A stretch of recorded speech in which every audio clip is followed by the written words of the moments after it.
Welcome to Change the Conversation. I'm Natalia Lobach, founder and principal of Chart House Advisory Services, and I'm back for my third conversation with Michael Schiel. Michael's a high-performance coach and a transformation consultant. Welcome, Michael. Thanks for having me back. So the last thing I wanted to talk about that we had such a good conversation about while we were preparing to film these episodes was around this challenge that leadership teams are finding themselves in right now. Yeah. I mean, we are 2 years, over 2 years into a global pandemic. What I've seen in a lot of the teams I've been working with is there's been turnover. So, that senior team you started out with 2 years ago is not the senior team that you're finding yourself with today. And there have been changes, and a lot of this has been happening in a fully virtual environment. There are a number of challenges that have come along with that. What have you been finding? What can you tell me about? For sure. I do, and just so your viewers know, I do a lot of senior team coaching for high performance senior teams for community organizations. So we tackle this a lot. And sort of I think the biggest area where this impacts it, the foundation for any successful team is trust. You have to trust the other team members.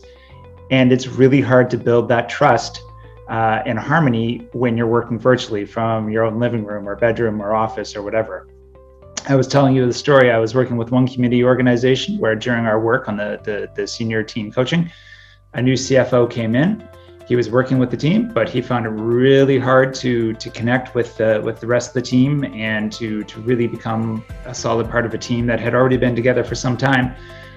And so decided to move on because just couldn't find a way in this pandemic world to really connect and to create the trust that you need to be able to work together. And so it can be really, really hard just among the senior team, much less the team with their own staff, for sure. Indeed. And, it mirrors a number of the things that I've been seeing as well, especially with change leadership. So, teams trying to figure out how to build relationships and work together in the virtual environment, and then also build trust with the teams that they're trying to lead and motivate through change. I've been relying very heavily on communications and diverse types of communications to really help build up that trust, because it takes a lot longer in a virtual environment than sure. That's a great point. It does in a face-to-face. Something else that we were talking about that was really interesting was the difference it makes when senior leadership teams have made the choice to gather intentionally in person, and how that trust building process can really accelerate in an in-person environment and then translate out into the virtual environment. And I think it's because it shows a number of things. The staff can see, well, the senior management really care enough to bring us together, particularly during a pandemic or immediately post-pandemic when we're not really sure. And just the very fact that they're doing that, it's just gotta feel like a big relief to be able to do that. But then when you get together, you as a team, you get to overcome the challenges that you're facing. And we know from neuroscience that's one of the biggest ways to achieve a change in behavior is to feel like you belong to a team together.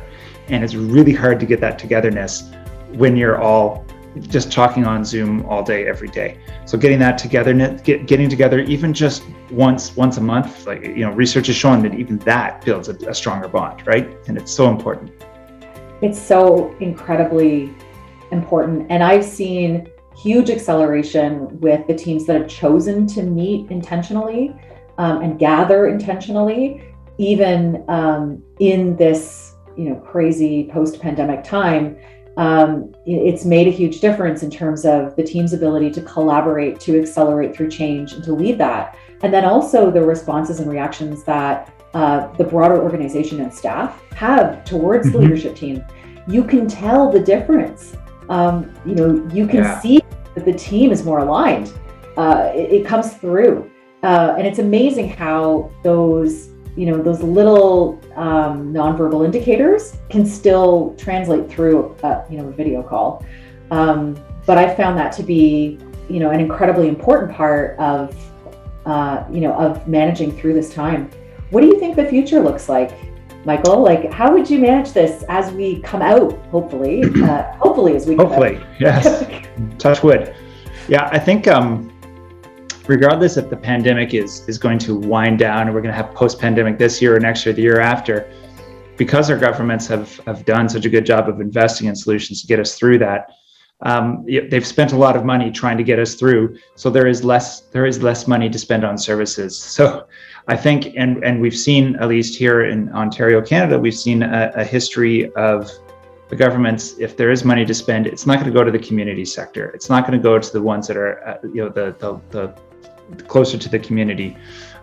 So because there just isn't enough money to go around.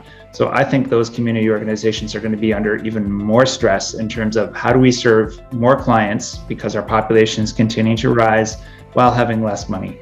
And so I think, the leader of that broader public sector organization has to think about the future really like now, because you have to think about where we're going to be in a couple of years. Am I in competition with other community organizations? Will there be a pressure to merge? Will there be pressure to integrate our services? Those sorts of things you need to think about while leading your team. How do I lead my team? Do I do it virtually, hybrid? Do we just suck it up and go back into the office anyways? There's a variety of leadership challenges that I think it's completely different than 2 years ago. Yeah. Agreed. And I think the change is continuing. Like, change is now part of the DNA of every organization. And if you are not paying attention to change and you think that it's going to just be, smooth sailing, so to speak, as we come out of this,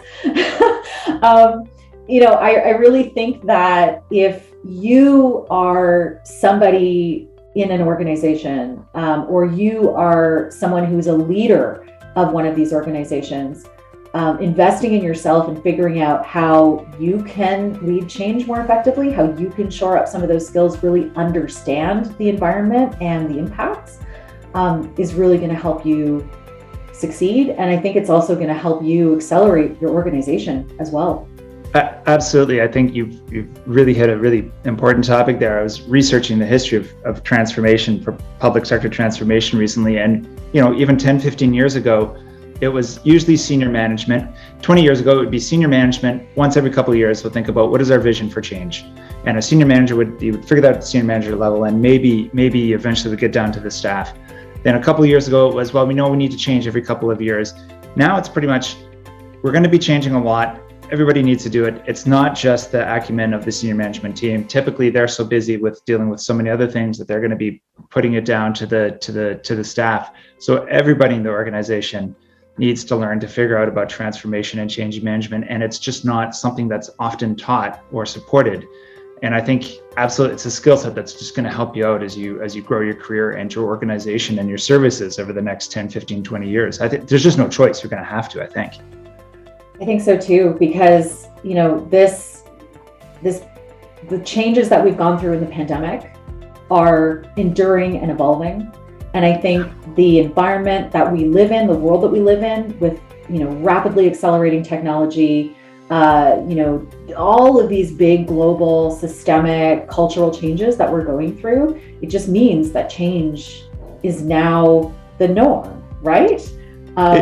It is, and I think we were talking about this before, that it doesn't mean that it has to be big and difficult, right? Like this is where the simple structures come in. I was telling you before, I'm creating this course to be able to help broader public sector staff who don't know how to do transformation, give them a simple framework and the steps so that they can do it and they don't have to be afraid to do it. And because I think that's just going to be just part of their everyday, for sure. Amazing. And you know what? I think that your course would be an incredible thing for our viewers to be able to find. So I'm going to make sure that that's linked in the notes for this conversation. And, I think that we've got so much in common and so many things that can be helpful. So I'll make sure people can check out Michael's course and also check out Connected Change. And hopefully there's something there that can be helpful to you as well. Great. Thank you, Michael, for speaking with me today, and I look forward to speaking with you again. Thanks for having me. I love this topic and talking with you about this, so I'd be more than happy to talk again.